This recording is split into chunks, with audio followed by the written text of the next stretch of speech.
আজকের ভিডিওতে আলোচনা করব হানিকম্ব কী কারণে হয় এবং হানিকম্ব থেকে মুক্তি পাওয়ার উপায় কী। তো এখানে আমরা দেখে নেব হানিকম্ব কী কী কারণে হতে পারে। Causes of honeycomb. প্রথম point, improper water cement ratio.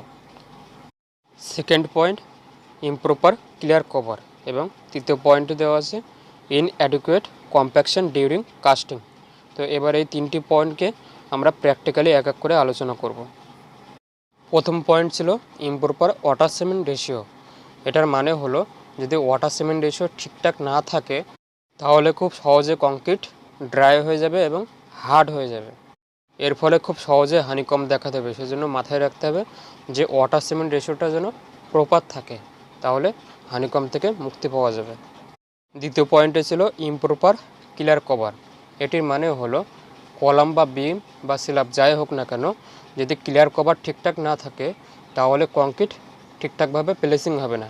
এর ফলে খুব সহজেই কিন্তু হানিকম্ব দেখা দেবে। সেই জন্য এটি মাথায় রাখতে হবে যেন ক্লিয়ার কভারটা যেন ঠিকঠাক থাকে। তৃতীয় পয়েন্টে ছিল ইনঅ্যাডিকুয়েট কম্প্যাকশন ডিউরিং কাস্টিং। এটি খুবই গুরুত্বপূর্ণ একটি পয়েন্ট। এটির মানে হলো দেখা যাচ্ছে আপনি ওয়াটার সিমেন্ট রেশিও ঠিকঠাক রেখেছেন, ক্লিয়ার কভারও ঠিকঠাক রেখেছেন, কিন্তু ভাইব্রেটর নিডলের মাধ্যমে কম্প্যাকশন ঠিকঠাক না করেন তাহলে কিন্তু হানিকম্ব থেকে কেউ আটকাতে পারবে না। সেজন্য এটি মাথায় রাখতে হবে। বিম বলেন, কলাম বলেন এবং স্ল্যাব বলেন, যদি ভাইব্রেটর নিডলের মাধ্যমে কম্প্যাকশনটা ঠিকঠাক করেন তাহলে কিন্তু হানিকম্ব থেকে মুক্তি পাওয়া যাবে। তো আজকের ভিডিও এটুকুই।